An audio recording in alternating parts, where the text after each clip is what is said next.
Hello, is this thing on? Do you think they can hear us? Nah, let's say it again.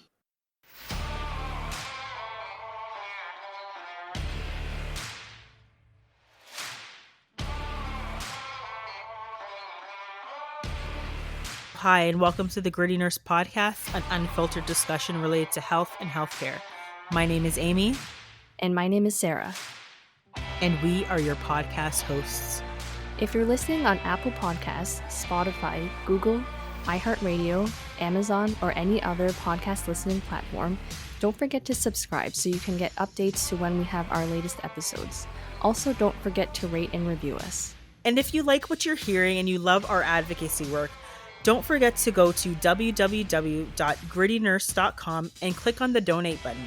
As little as $1 or $2 a month for a total of $12 a year will help us with our monthly podcast costs, such as website hosting, our hosting platform, audio equipment, and the time and energy it takes us to put out good quality episodes. We thank you and we appreciate you.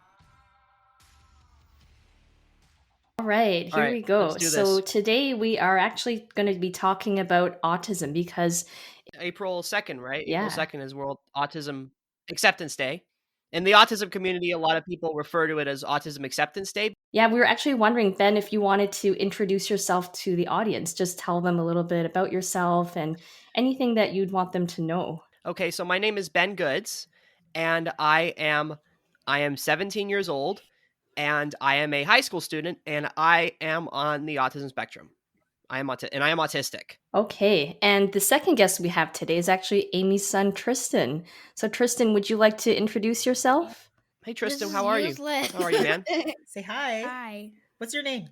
Tristan the Christopher Varley. Nice. I'm Ben. How old are you, Tristan? 9. I'm almost done. So I have a question for Tristan and Ben. Tristan, what is your favorite food? Bread. And Ben, what is your favorite food? Honestly, I don't really have a specific favorite food. I have a genre of food. I have a few genres of food I like. I like fast food, I'm guilty. I like Mexican food, and I also enjoy Chinese and Indian food. Chinese food. Oh. So you I like like Chinese a food? few different genres of food. It's Do you- spicy. I think that's Indian food, pal. I think that's Indian food. But Chinese food, I kind of just I feel your pain. I kind of just cherry pick the least cultured dishes from each cuisine that I find the most tasty and eat them.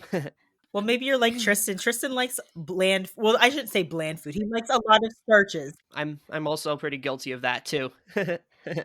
And how about hobbies? Do you guys have any hobbies that you like to do? How about Tristan? Do you have any hobbies? Come on, buddy. You gotta Alright. hold it together. All right.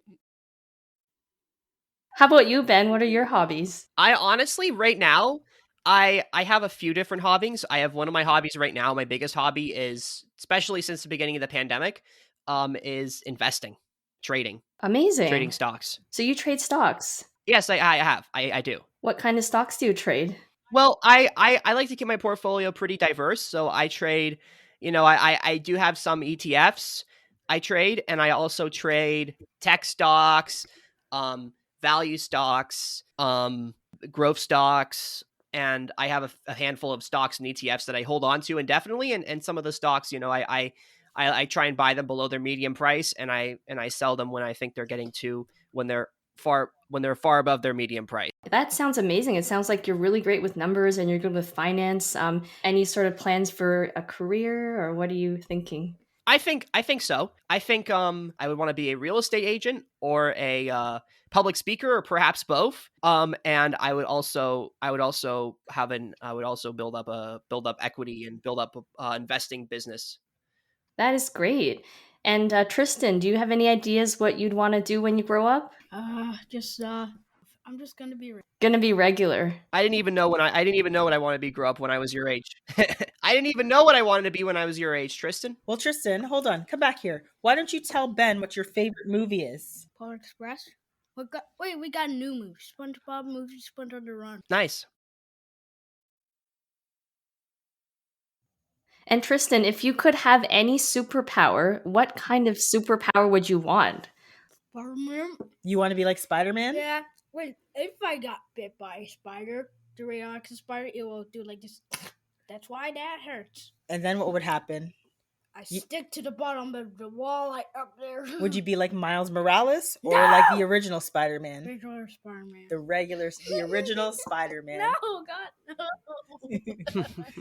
Well, hopefully you don't get bitten by a radioactive spider. Yeah, I'm a kid. That's why I don't want to get hurt. If there was one thing that you'd want people to know about you and to know about autism, what would that be? Honestly, it would be I would say I just want people to know that people with autism are I think it's okay to be different, and there are differences in the world. We don't have to be all the same. It doesn't matter what you are in life. There's different cultures, different cultures, different abilities, different, people have different mentalities, people different have different lifestyles, and we have to know that there's no right or wrong way of being. People are different, but they're not less. And I also want people to see me as a three-dimensional human being. I don't want people to just see me as someone who's autistic. I want people to, and I want people to know that people with autism are vastly different. And I also want people to know it's very difficult for people with autism, and any disability for that matter. It's very difficult because, it's very hard to get, it's very, like, in high school, I've had an experience. It's very hard for me to get in a relationship. It's very hard for me to get, friends, like sort of become acquainted with people. So it's hard to get a sort of a degree of intimacy, and that's very difficult for people with autism. And that's probably one of the biggest struggles, and not many people that mention that. I think that's really good to hear. Yeah, especially for people that don't know anything about autism or have never met anyone with autism. This is really, really valuable. Yeah. Is there any other things that you'd like people to know before we get your dad in here? I would say you should know that autism is people like to think that it's a one-dimensional spectrum. And it is true that it's a very diverse condition. However, I think it's more of a three-dimensional sphere. You could have different attributes of autism from all sides of the spectrum. Like, for instance, you could be very, very sort of quote unquote high functioning in one area, and not so and have some challenges with something else. Like, for instance, with me, I'm a very good communicator. I have a very good memory. I'm very good at interacting with people, and I'm most part, relatively integrated into the world. But I have trouble, I do have some trouble following basic instructions. I have trouble trying my shoes. So things that seem very basic and primitive, I have trouble with. So I think there's, a wide, it's not a linear, it's very non-linear. It's more of a three-dimensional sphere. You could have different attributes from all around the autism sphere, or autism globe, I like to call it, rather than the spectrum. And also, like, stuff like differently abled, and like it's a person with autism, like that stuff, like the vast majority of people, the overwhelming majority, or the vast majority of people with autism, that's good to know. autistic over person with autism, because first of all, it's just easier to say, and second of all, it's like it's it's not a bad thing. It's just an attribute that people, like the vast majority of my struggles as a person with autism don't come from my autism themselves. They come from people's perceptions of autism and people's discrimination. It's like obviously being a person of color isn't a bad thing, but the discrimination and the system, just the blatant systemic and institutional racism, that's what's terrible about it. And imperialism, those things are terrible. But it's just like, you wouldn't change like being a person of color, and you wouldn't be changed being a person with autism. But there is a lot of systemic discrimination towards people with autism and other disabilities, and autism's been hit. That's a really great way of looking at it. Yeah, thank you for that. That's actually really important. I really hope that our listeners will really take that and do something with it, because it's, you're absolutely right, Ben. Like I think it's like people who they say are normotypical or whatever. I think we're the ones that have to change our perspective and our outlook. And I think for the most part we have it wrong. Yes, And I definitely. think that, we need to listen to more people like you and others that speak about their own experience, because you have your lived experience, and I think we need to Definitely. take from I that. That's complete so important. I completely agree. And I think there's a lot of, and also I think there's a lot of there's a large I think also we have to address people with living with autism who may not have the same societal advantages. We have to address people of color with autism, women with autism, and address that they may have they may have a much harder time. They may have, because they cannot adapt to the norms of society. So how it so like like someone who, like a person of color with autism, like how would they know about systemic racism? Or maybe they do know about it, or maybe they just won't, or just can't protect themselves. So we do have to make sure that people of color with autism are protected uh, from systemic racism, because systemic racism is a very big threat to people of color, um, and people with autism may not know how to handle Yes. that. And like obviously, Mm-hmm. I've seen, like I've been to programs, and it's also very hard for people of color to get access to the programs and get diagnosed, because autism is seen as a white person's Right. disease, a white man's disease. It's not seen as, like, there's other diseases that are seen as like like as seen as um like in the healthcare system, there's diseases that are seen as diseases that affect people of color, and there's diseases that affect white people. And autism is seen as a disease that affects white people, and far more white people get diagnosed much earlier with autism, and it's much more biased towards sort of white, middle to upper middle class families who tend to be white. So I think we need to address the sort of the institutional and systemic racisms of people with autism.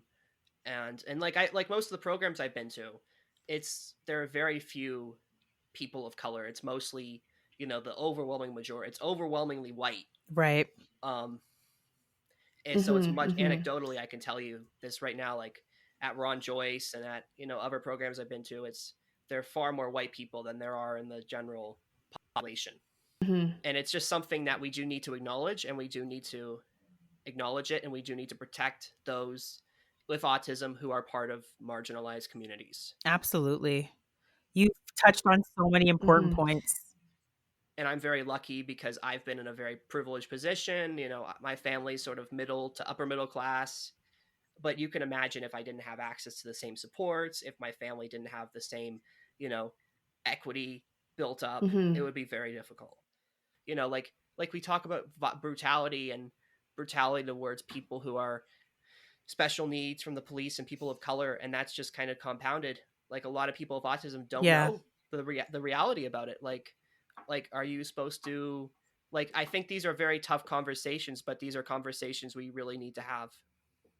And my god, it must be so difficult, having a child who's autistic and having to teach them what to do around the police. Like, my god, that must be awful. like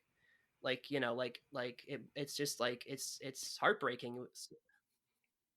Yeah, absolutely. Those conversations haven't occurred yet, but I know they will have to occur with Tristan and Logan and Emily at some point in time, because, having autism for the police doesn't necessarily mean that that's a free ride or a ticket, No. like you said, in terms of the various systemic racism that we do see and that we do face. And again, I think this is where that's going to be a huge important conversation. And I think I Definitely. will wait for not necessarily the right timing, but I think I I think it's definitely a conversation, unfortunately, that I have to have, but I will have with him for sure.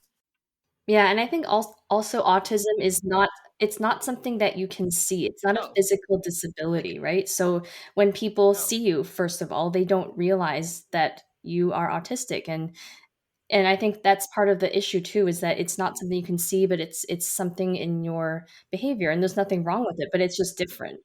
No. Of course not. But like if someone has a condition like something like a chronic disease or autism or epilepsy, something, or like bipolar disorder or depression, like like it might cause someone to act or behave radically in public, or and that's not really in that, or some, or scare people, um um and they might not know if someone has like a more visible physical disability. They may know how to address that more, and especially if someone is like a person of color, has darker skin, they may take that they may not take that lightly. And unfortunately, we have seen instances where people haven't been lucky in the past, and even even my mom, like she worries about me around the police, and like it's very difficult. Like my mom, like she's like I'm like I even though I'm white, like she still worries about me getting getting bullied or getting targeted or getting like hurt by the police. And my mom is like, I mean, the thing is, it's because we've seen it. We've seen it on the news. We've seen it, right? So that's what's scary. my dad's more my dad's more my dad's more relaxed. My mom's the one who's more overwhelmed. My dad, he's just like, like he's kind of like, he kind of figures that I'm not really a big target for the police most of the time. My mom is worried about me getting persecuted or being bullied or being, targeted. And I'm sure you'd worry about that for your son as well. Yeah, for sure. I definitely do. Yeah. Yeah. You seem like, no, yeah, that's usually the maternal role in the and then the and then my dad's like, whatever, you Yep. want to go have a beer. That's We're kind of my just gonna go husband. downstairs and have a beer. Don't just don't touch the thermostat. Just don't touch the Don't touch thermostat. You'll and I'll Yeah, my mom was like, "Oh, Ben, don't leave your room. You might get lost, or you might get eaten by a bag of coyotes." And then my dad was like, "Son, just do whatever you want. Just don't touch the thermostat." I can't wait to ask your dad about the thermostat. I'm Oh definitely yeah, gonna pick on him about this definitely. thermostat now. Can't wait. Thanks so much, Ben. Your son's hilarious. So, Well, we have, maybe before we get into the question, Sarah, maybe we'll ask Jeff this first question. So, what's up with the how did it Okay. thermostat? go? Yes, He just made that up. he has lots of stories, I'll tell you, and he kept bringing up the thermostat, so we We kind need of to know wanted about to the roast you thermostat, about that. Jeff. I think that's more of a trope, honestly, than anything else. We're not too obsessed with the thermostat. Although, I do like the thermostat at a reasonable temperature, 69, 70. I agree with you. Sometimes it's a battle. No, I hear you. There's only one thermostat. Well, maybe even Yes, before we that's kind of right. jump in and ask some questions. So, Jeff, do you mind introducing yourself? Sure. Hi, I'm Jeff Goods. I've never done this before. It's like, gee, I've always heard Oh, countless people you're on introduce the You're always on other the themselves. other side side. now. I'm on the other. Yes, and it's like, oh well. Hi, I'm Jeff Goods. I'm a producer at CBC Radio, working on a show called White Coat Black Art, and I am the proud father of two kids. They're 17 years old, and Ben is one of them, and he has autism. And Amie, would you like to introduce yourself? I am Amie. I am the proud mom of twin boys that are 9 years old, turning 10 this year, and a daughter who is turning 6 this week. And I have a son who has autism, and I am most proud of him. Okay, so I think that just to recap, we kind of wanted to do an episode just to raise awareness about autism because, as we know, World Autism Awareness Week is coming up, and I think there are a lot of misconceptions and myths about what it's like to have autism or what it's like to raise a child with autism. And I know that we had Amy's son on, and we had Jeff's son Ben on, and so you kind of got to see them in action and you know kind of understand the personalities. But I kind of just wanted to ask both of you if you could describe your kids in terms of what you feel like their personalities are like. So maybe Jeff, I'll start with you describing Ben. Wow. Ben is outgoing. He's curious. He's verbally gifted. He's very smart. He's empathetic. He has a great sense of humor. Um, and he's very interested in business and finance and investments. We He got that. loves geography. Yeah, did you? Good. He loves Yeah. geography. He's has a head for immunology and science and infectious diseases and all those things. So yeah, there's a lot to him, and we spend a lot of time together. So I know him very very well. Hmm. All right. Amy, how would you describe Tristan to He us? is a ball of energy. um he like Jeff's son, he's a twin and he is fierce. He really likes to learn how things work. So one of the things that hopefully I can get him to talk about is he really likes robots. So he has this whole thing about this iRobot, and he really enjoys that.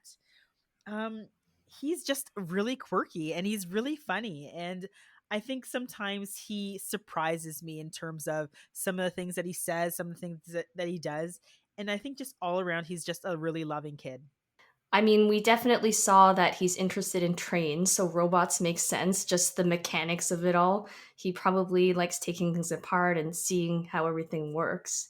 Okay, so Amy, do you want to tell us a story behind how Tristan got diagnosed? Was it a gut feeling that you had, or how did that sort of come about? Yeah, well, it definitely wasn't an aha moment, and I think maybe just kind of framing it in this way, I think one of the things that, like, I actually had to use fertility to get pregnant with the boys, because we were trying for over 2 years and really just nothing, and then I was diagnosed with polycystic ovarian syndrome, and essentially what they were telling me was I wasn't ovulating, and I was like, "Oh, that's wonderful." So we went to a fertility specialist, um and I had to use Clomid, so there was that. And I remember them saying to me, they're like, "Oh, there's 5 follicles in here. Maybe you want to skip this cycle." And I was like, "Hell no." I want all 5 if there's 5. Of course, we ended up with 2. Um and I wanted them. Like I think this is one of the things, like I wanted to have children. So when they came into this world prematurely at 31 weeks and 3 days, of course it was a huge shock because I was quite sick during my pregnancy. I had preeclampsia, and I think I was just more happy to know that I had 2 healthy, wonderful children. And I think people don't. I think this is where people sometimes think that, maybe most people say all I want is to have healthy children. And I think the hardest part for me was watching 2 at one time and seeing the differences between the 2. So seeing Logan be able to do something that Tristan wasn't able to do, or seeing Logan talking and Tristan not talking. And I think for me, it was probably around the 18-month mark where I noticed that their development was starkly different. And I think this is where, if anybody else is listening, I think for me, this was the hardest part as a parent that I had to swallow, to know that there was something different about my child. And of course, my mom was, of course, saying, "No, no, no, everything's fine. He's just a little bit, you know, he's in his own world. That's okay, whatever." And I was like, "No, I think that there's some more investigations that I had to do." And I think that was the hardest part for me to want to actually acknowledge that there might be something different about Tristan. And I think once I was able to understand and accept that, I think for me at that point, I was just like, you know what?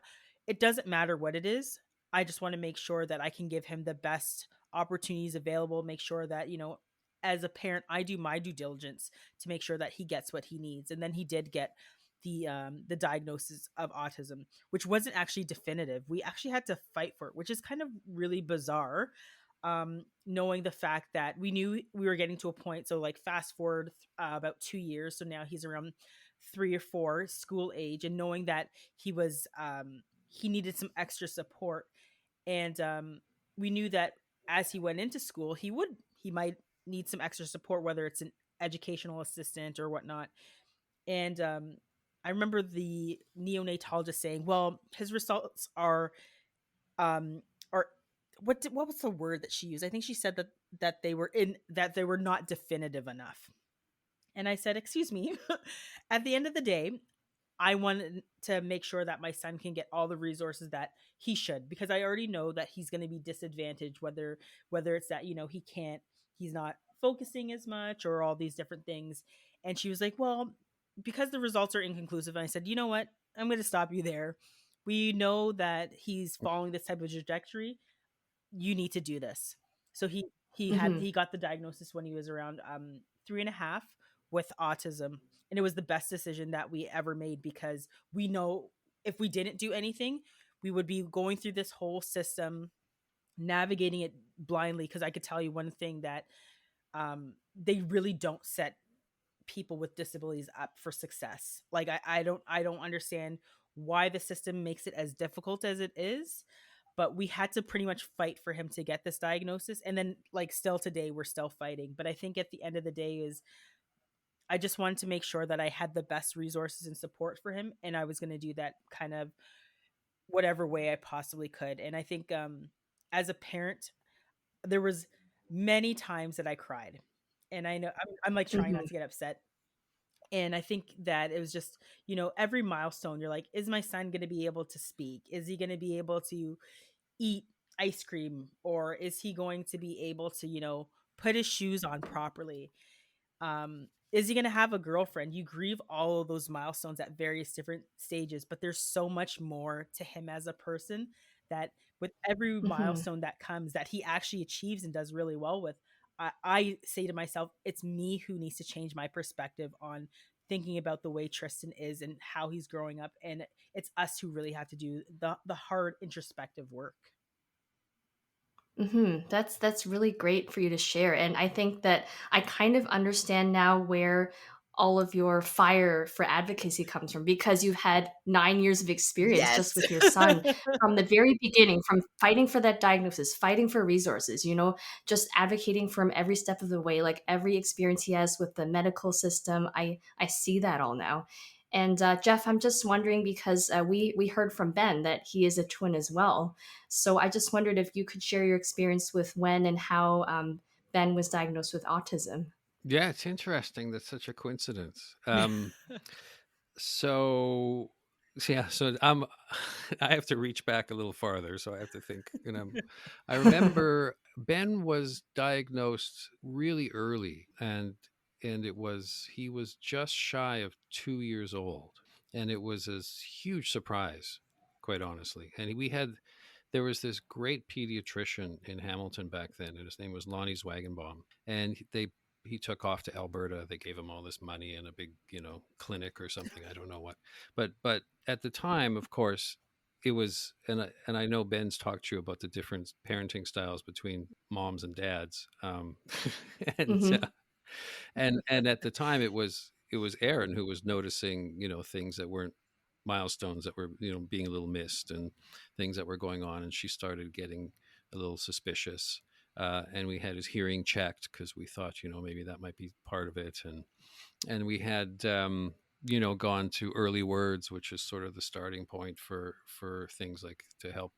It's like this thing with the city of Hamilton, and they help families with children who are late talkers. And then from there, we did get a referral to a developmental pediatrician. And I remember going there. It was like my thought was, oh well, we'll get this over with and put this aside, and then we'll get down to business. And then so we went, and he did this long assessment without us, and it Yep. involved like blowing bubbles and doing things, and looking back on it now, I'm like, I was so naive because we walked in there, and the first thing Ben did was he went over to a door and started opening and closing it, opening, closing it, opening, closing it. And I'm like, yeah, isn't he creative? And he's really interested in learning how things work, which is true. Yeah. But there was a little more to it than that. So anyway, we did get the diagnosis, and I was like, we were sitting, and of course it happened. I don't know. This room was made for kids, right? So it was like you're in this little nursery, and you're sitting around this tiny table in these little chairs. And the doctor, Yes. you're all sitting there, and the doctor's like, well, your son has autism. And you're sitting in this little chair thinking, what is going on? And it Yep. was a big shock. It was, very emotional. It's an emotional moment. And we had the same thing. My parents were like, how could this be? Because they have at the time, and I'm sure it was true with your parents, your idea of autism is severe autism. And it's like they don't know Right. that. Then you always want, you just assume that your child is quirky or whatever. And there is an element of truth to that, and it's important to hang on to that, but you also have to hang on to the diagnosis. So anyway, Yeah. that happened, and it totally threw us for a loop, and we went on a huge journey of self-discovery, of figuring out who we were as parents, and how we can guide Ben to be the best person he is. And he'll I remember that first night we were sitting on the couch, and I said, well, Ben will always be Ben. Like, Ben is Ben no matter what. He's the same kid as he Mhm. was yesterday and tomorrow. That is who he is. And we know him, we love him. So this doesn't change anything. But what it did change, the Mhm. diagnosis, and I'm sure you can, and I'm sure, Amie, you know this, since you struggled to get one, the change is that the diagnosis gives you access to services, and you Right. need those services. You need funding, you need services, you need access to that. And then when you hit school, you need that, that piece of paper that, tells them Yep. what little pigeonhole they can put your child in, and how much, what the resources that are allocated to that child is, right? But it's not. I Yeah. mean, there are a No. lot of really good people in the school system, but particularly we've had great rewards in the school system, but honestly, so many challenges. Different people, lack Yeah. of understanding, lack of resources, lack of money for hiring proper people. Uh, you know, I could spend hours talking about that. It's so frustrating sometimes. Yeah. No. I hear Um, you. yeah, so we had to, yeah. So our Mhm. journey is different because we did have an early diagnosis. There was a very long waiting period for funding for ABA, but we did get funding for ABA after 18 months or so. And Ben was mentioning that we did, our Aaron's folks helped with paying for therapy privately at that point, and I did get some money through our Mhm. special fund at CBC, which has like our healthcare fund has a special sort of, you can pitch them, I need money for this, Yes. and they'll say yes or no. So that came in handy. Yeah. So it's been quite a ride. For sure. And so, Jeff, you mentioned services that you had to pay for out of pocket. What kind of services would that be, just for our listeners? Yeah, I'm gonna have to take a sip of water before I launch into this. I will tell you that as any parent who as a child newly diagnosed with any sort of developmental disability, you are basically beginning to climb a mountain of, you know, knowledge that you need to acquire. Like, you really, Yep. like, you're starting a master's program in trying to navigate a system and learn what's right for your child. And it's very difficult because you're Yep. taking care of kids on the fly. You're a young parent, and you know that taking care of kids when you're young, it's like it's a full-time job. Plus, you have a full-time job. Plus, now you're trying to learn about this whole new thing about what is this and how can I best Yep. treat it. And so, you're trying to get connected to the different communities. And there are a lot of shysters out there too, right? There are a lot of people who are offering services, and they're not very good, or Yes. they cause harm, quite honestly. So you Yep. have to be really on your toes. And we found that, I remember going to one particular place. I don't think it's open anymore, but it was it was, you know, a gold star place back then. Right. And there was there's the psychologist who oversees everything, right? And Yep. he pitches the program. He's kind of the salesman. And we were sitting there, and he shows us this video of a child. It's like, this was like textbook. Shows us this video of this child like, acting up, and I don't Yeah. Yeah. resisting, I don't want to do this. Yes. No, I know what And you're then he's talking like, about. yeah, and then they're like, you know, slow dissolve to like 6 weeks later, and the child's sitting at the table putting a block in this and a block in that, right? And they're like, oh, look what we've magically done with our patented therapy program. That's, you know, it's from Yeah. California. It's the best thing in the world. And and then it's like, and then they say yes, and it only costs $50,000 a year, and you're like, Yeah. who in their right mind would who has that That's kind of not an money? And exaggeration, then is it?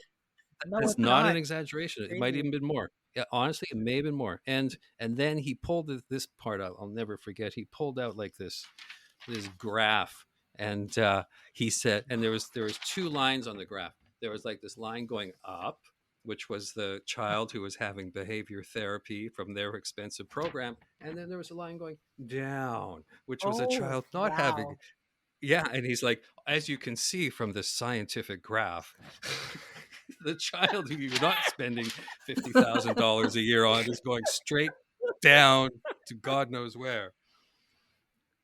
And you know, this guy he was, I'm sure he was very successful. Yeah, yeah. I was just shaking. We left there, and you're so fragile, as you know, Amy, in that point in time, right? Right. You Yeah. are like so vulnerable, and I'm sure so many people got sucked into by this and gave him their life savings. And as we Yeah. know right No, I now, Mhm. as I know as an adult, if you see a child going, I don't want to do this, they don't want to do that. And there's a reason why they right. don't want to do that. And you can't force a child to comply. You have to create an environment that encourages a child to thrive. You know, you have to appeal to their Absolutely. strengths, and you have to treat them as human beings. You can't like say, oh, well, there's something wrong with this child because he's screaming and he doesn't want to sit at a table and put some blocks in it. Well, why would a Right. child want to do that? And what's the upside Exactly. of forcing a child to do Mhm. that? Mhm. Yeah, and you know what? That actually reminds me of an experience that I had, Jeff, where we used to take Tristan, like one of the things that Jordan and I always made sure is we never shied away from taking him places, because some people were like, "Oh, you know, he's too loud," or you know, he's making too many noises, and we're like, "So that's not our problem. If you don't like that, that's your problem." So we never shied away from taking him on airplanes, taking him to restaurants, but he did have this tendency every single time we walked into a restaurant to start screaming. We would sit down, like he'd walk in, we'd sit at the table, and he would just start screaming. And I was like, I remember the day where we were just sitting and eating. He's screaming at the top of his lungs. Jordan, like I could tell he's getting indigestion. His face is getting red. And I remember him just looking over at Tristan, and he's like, "What don't you like, buddy?" And I think it was like the clanking, like I guess as the person was walking by, it was like the clanking. He just didn't like the sound of all the clanking of the dishes and stuff, and that was what was bothering him. So we were like, okay, we won't go to that restaurant. We went to another restaurant, and it's like no screaming. And I was like, oh, okay. Well, it's that investigative aspect, right? Like treat them like a human being. Treat them like how be like they're the reason why they might be acting like this is because there's something in the environment that they might not like, and we have to understand what that is and understand what it's like for them to be experiencing that. I remember one therapist telling me Tristan used to hate showers, so we would take him in the shower, the water would hit him, and he would just cry. And she's like, "Oh, you just have to keep exposing him." And I was just like, "Oh my god, I'm my the therapy here is for me to keep taking him and putting him in showers every night to expose him." I was like, "That doesn't sound right to me." And as he got older, he was able to kind of say he just didn't like the water going into his eyes, and I was like, "Well, we can Hmm. have we can solve that." And but the thing is, like, just some, like you said, some of the things that they suggest to you are ridiculous. They're bogus. And I remember seeing a similar video. I don't think it was the same place, but like that whole similar idea behind like, look, your child can be striving here, and if not, they're never going to be an okay human being. And that's where I was You're like, a F lousy you. parent. Yeah, and they make you Mhm. feel that way, right? And I just remember being like, I can't remember what it was where I was just like, F these people. I'm gonna do this on my own. And I'm gonna make sure that if I as long as I have breath, I'm gonna make sure that people holding people accountable to say, hey, I think you're doing this a disservice and you're not looking about this the right way because I think there's so much that people have to learn about autism, and I think it's us that we need to change our frame of reference versus that they have to mold to how the normal world is or whatever. I think it's a lot of nonsense. I've always said that the job of therapy for a child with autism should be to show them that it's worth the trouble to interact with the outside world, because Right. it's for kids with autism, it's super difficult to communicate. Like, just that the whole process of learning how to interact and connect is very difficult, because at least with Ben, like everything, I had the feeling, and I think he's told me this, that when he was young, everything, there was an intensity to everything, right? And Right. it's like, it's like you say, like being at the restaurant, there's the sensory overload happens so fast. So reaching out and communicating and interacting with the world takes so much energy for a kid with autism. Like people say that kids with autism lack empathy, and I believe it's the worst, or the reverse. I think kids with autism are super empathic, and that's Absolutely. why I agree with that. people with autism don't look in your eye. It's not because they don't want to look in your eye. It's because it's too intense. There's an intensity Yeah. when you look in somebody's eye. So Mhm. it's just overwhelming for them. So you have to create any sort of therapy program has to be so engaging and so fun and so on their level and so child driven that Yes. that they have to be like, okay, I'm gonna do it. Yeah. Okay, I can do this. Yeah, no, I think that's really interesting because the whole guilt, using guilt as a tactic, using fear as a tactic to try and get you to sign up for these therapies, I think that's very prevalent even for children that have normal abilities. I think it's not a very good strategy to use, but unfortunately it is effective because we're all wanting the best for our children, even, whether they're autistic or not. I think that's something that is definitely not the right thing to do. I just wanted to switch gears a little bit and maybe get some stories from you, Jeff, and you, Amy, about some quirks that your kids have, or just some funny stories, funny memories that you'd like to share with us. Maybe, Amy, I'll start with you if anything sort of comes to mind about Tristan. Oh yes. I had this story lined up for today. So one of the things Yes. that I've learned about Tristan is I think this is where he just says what's on his mind. And I think it's this is where it's like super refreshing, but sometimes it could get him in a little bit of trouble cuz he's just that blatantly honest. And I'll never forget this. I'm like trying not to like start laughing, but we went to Disneyland and we were lined up for this ride. And there were this family behind us, and I think they were British, I think. And Tristan's a pretty sociable guy, so he's like smiling and laughing in line. And this gentleman like smiles back at him, and he goes like this in horror, right? I'm like, so I look over, I'm like, what? What? I'm like, what is he gonna say? And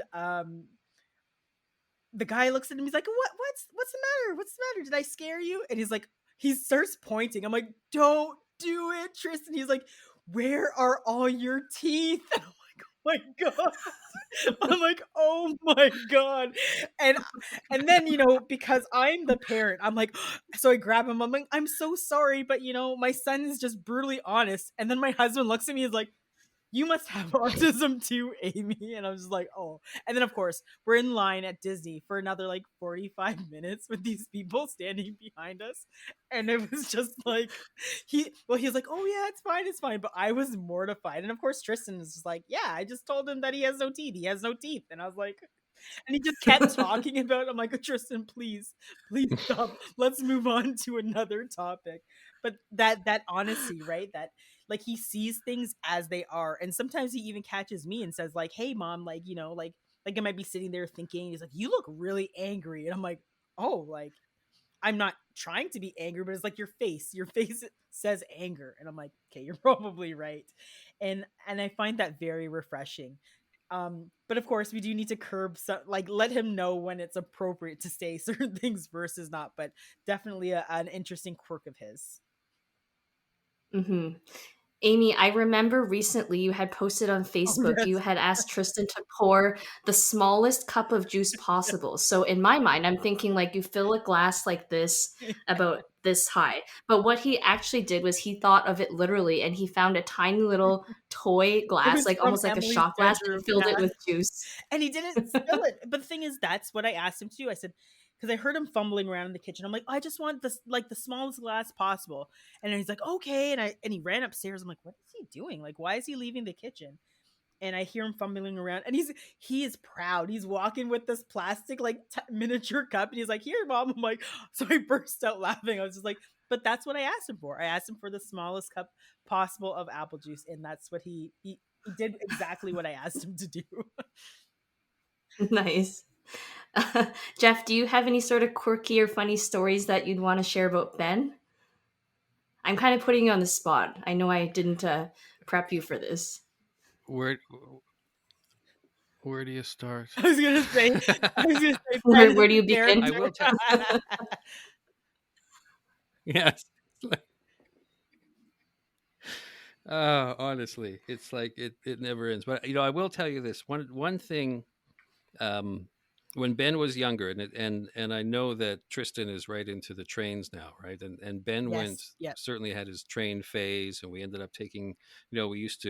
We started with buses, and he used to have a stuffed bus that he would carry around with him, like a little stuffed animal bus. That was like his bus, and then we would take rides on the Hamilton's buses and go around, and then we graduated to like the Go bus, and then we graduated to the Go train, and then we ended up taking the Via, and then the Amtrak, and then so he kept ramping up his vehicle Yeah. things, and eventually he saw an episode of Mighty Ships, and he saw the Oasis of the Seas, which was the largest cruise ship in the world. Oh And he's dear. like, I guess he must, I don't know how, maybe he's 11, 10, I can't remember. And he's like, I want to go on this thing. And I'm thinking to myself, there's no way on God's green earth I am ever going on a cruise ship with 5,000 people on it. And, you know, fast forward to like 5 years later, and there we were. We were getting on the Oasis of the Seas, right? We were like, he had caught me. He had lobbied me for like 5 years to go on this Yeah. cruise ship, They know how to work and on you too. they absolutely do. They can So wear you down. it was actually quite fun because it was just him and me. And let's see, I'm trying to think. He's 17 now, so 16. I think he was 15, if I remember correctly. 14. Thanks, Ben. Ben's listening in the hall. He was 14. So the great thing about a cruise ship is that your kids can't go anywhere. Like, they can they're stuck within the finite, cruise ship. So that, Right. they're not going to wander off, or they're not going to get run over. There's no Right. white van that's going to abduct them, and there's still dangers on a cruise ship, but it's like Yeah. there's an element of safety that isn't anywhere else. So I started, like, after a couple of days, I started kind of relaxing and letting them wander around a little bit, and then I would, like, it'd be like, oh, I haven't seen Ben in an hour. Where is he? And I'd wander around, and he'd be in like the whirlpool tub, talking to people. And he started meeting people like from all over the United States. And there was like this family in New Hampshire that he got to know, and this woman in Minneapolis, and he had a friend from Georgia, and everywhere, like, I would just go and I would see him chatting with people, and they would have like conversations, like 3-hour conversations, because everyone is stuck on the cruise ship. They're not going anywhere. It's not like, kid, I gotta get out of here. They're like, They have a drink in their hand. They're in Yeah. a hot tub. They're like, let's chat. And he would have these long conversations about politics and all these different things with people. And then it got to the point, like on day 6, we'd be walking around like the promenade, and everyone would be like, "Hi, Ben. Hey, Ben." And all these people knew him, and I was That's like, nobody crazy. knew me. I I was like chopped liver. I was just like, but he was like it was amazing. He had such a great trip there. And it was perfect for him. We had such a good time. Yeah. They really know what they like, and I think it's so important for us to listen to that, right? Like eh, Tristan's been asking me for many years about the Disney Dreamline. So I'm sure it's going to happen at some point, but I was just like I remember hearing about all those people stuck on the ship with Corona, and I was like, I don't want to go on a ship. But I'm sure it's going to happen that eventually we'll do the Disney Cruise Line because he mentions it every time he sees a ship.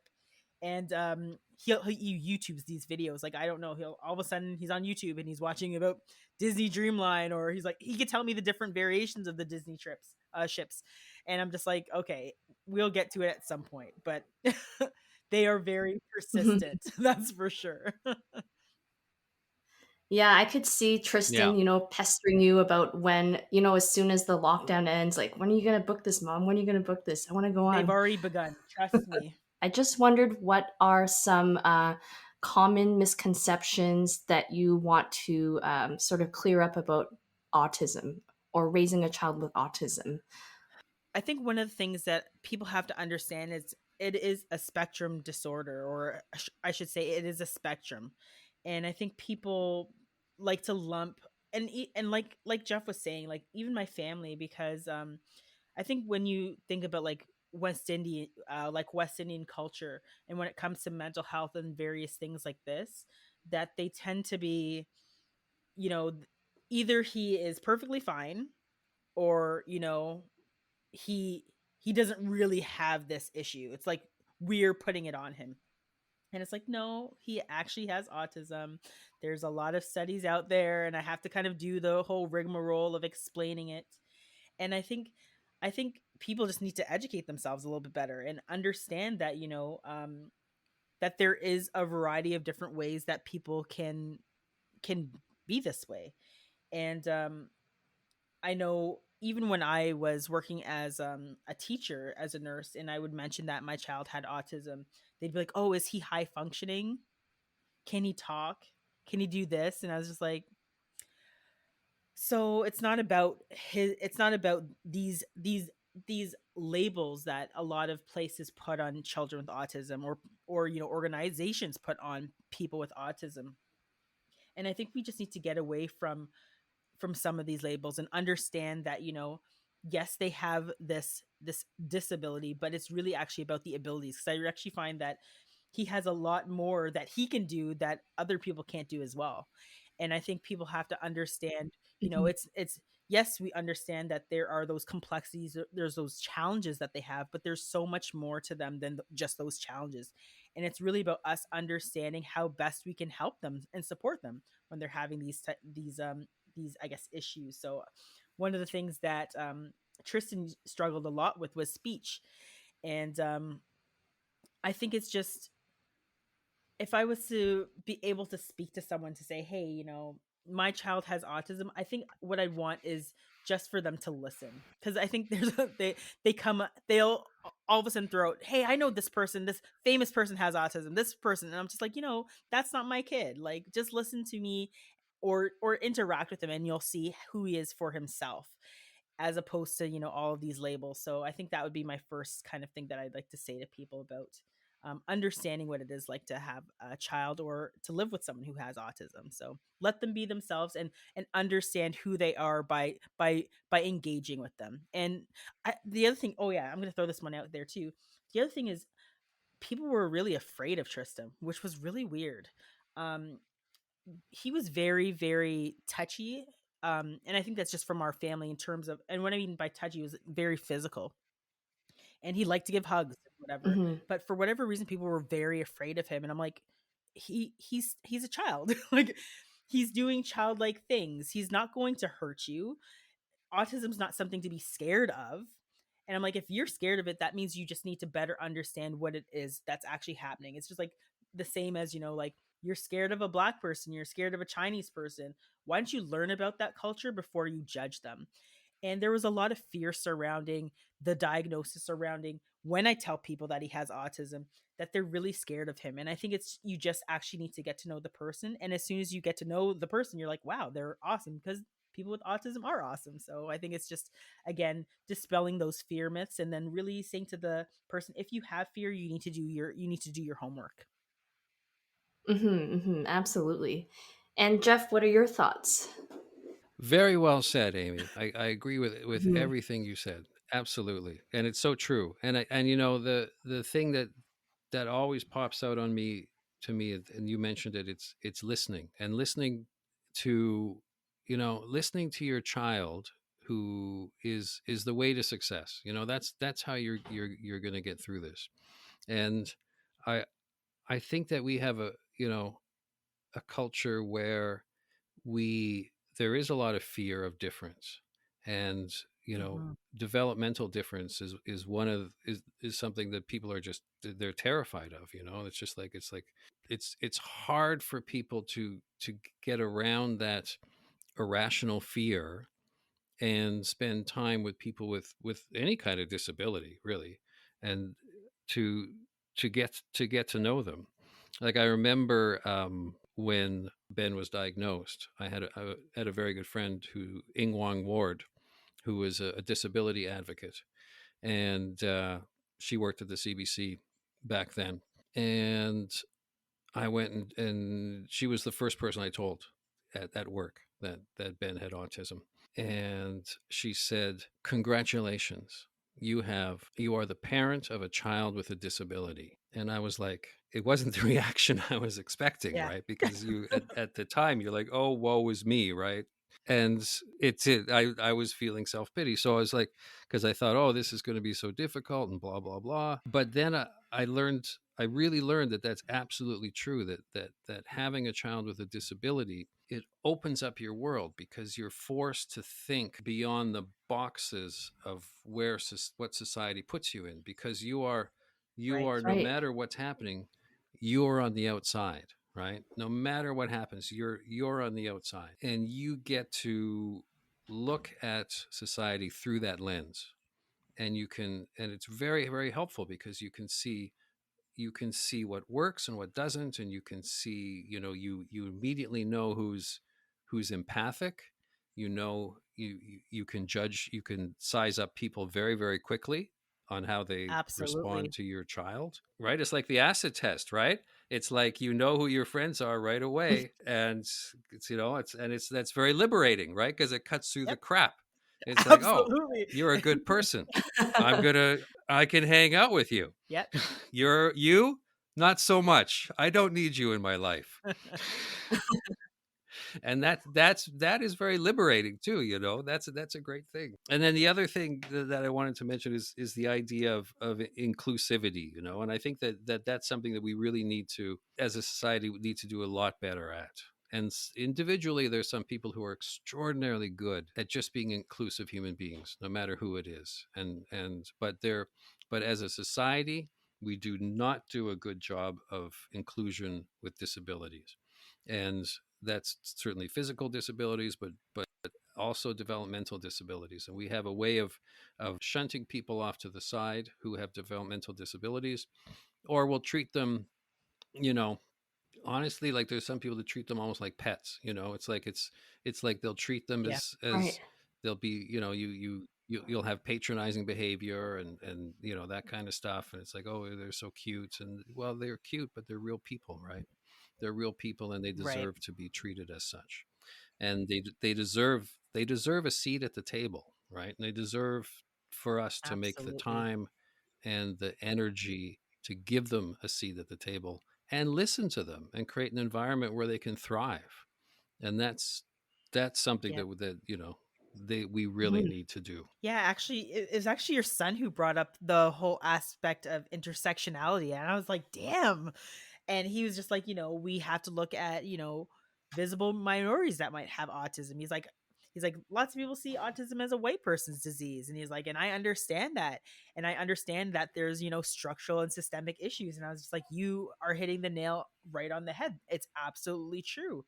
And it's so empowering to actually hear that from someone who has autism, to say, hey, I understand the challenges, but like nobody's listening. And this is why we keep on saying, like, we have to include people in a way that we're not checking boxes, right? There's so much value in learning from someone else's experience through asking the person who's experiencing it. I don't understand why we set ourselves up all the time to be like, there's all these experts in this, experts in that. It's like, actually, the person who has autism is the expert. We need to be asking them, what is it that you want? What is it that we can help with? Here's a seat. Lend us your voice, give us your perspective, so we can make things better and we can improve things, because we know that the system is setting a lot of people up to fail. And it's unfortunate that, for example, when he mentioned that, yeah, we have to take into account all these different things and that whole model of intersectionality, society really sets people with disabilities up, with minorities, with other people of color, to fail. And time again, I've seen it. Like, I think I would have never known what it was like to to understand what it is to have a disability. And I still think there's a lot of aspects that I don't understand, but at least I can empathize by having my child as an example, to say, things aren't working. We need to change things. And we need to listen to the people who are saying that this isn't working, because we can't have a world where it's best for just these guys over here, and we're not serving the other people that are very important to our society. And I think that we have to continue having these courageous conversations and holding our governments and organizations accountable, because I mean, one of the things that I think Doug Ford said recently is like, oh, we're gonna try to have some more diversity and equity inclusion. And I looked at the whole panel as they were all standing and clapping for each other, and everybody was white, middle aged, and predominantly male. And I was like, not someone in a Mhm, wheelchair, mhm, not someone Hmm. that might have some other challenges, not a black or indigenous individual sitting in that caucus. And I was just like, they have no idea. And it almost makes me feel like they just don't care, or it's just intentional. They're just like, well, you know what, this we know what's best, we're going to tell you. And it's like, no, they know what's best, you should be listening to them. So I will always fight for my mhm. son, and for people like myself, as I consider some of us the underdogs, for people like Tristan and your son Ben to have a seat at the table, because their voices are hugely important. I think those are all really great points. Like, I think sometimes we just overcomplicate things. We just need to listen to the people that are actually experiencing this, right? Instead of going to these experts and making all this bureaucracy and red tape, let's just go to the people who are experiencing this, ask them what they need, and go from there. And I think the other thing is not speaking on their behalf or assuming they can't do things, right? Because that's also not helpful. I know that in my, like, what I observed with Tristan and Ben is that they may have disabilities in certain areas, but they're also above average in other areas. Like, Ben is really great with numbers. He was throwing out stats and things that I actually didn't even know what they were. And I was looking at Amy's face, and I think she was kind of trying to keep up as well. So we're trying to keep up I with was like, Ben I and his was like, stocks. hey, maybe And you can help me with trading.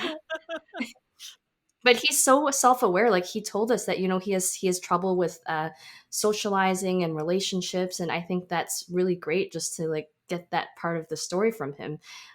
So I think there's so many different things we can do, and just the fact that, knowing that you're not alone, that a lot of parents are going through this, because I read online that autism affects something like 25 million people around the world, which I think is low. I think it's probably underdiagnosed, if you ask me honestly.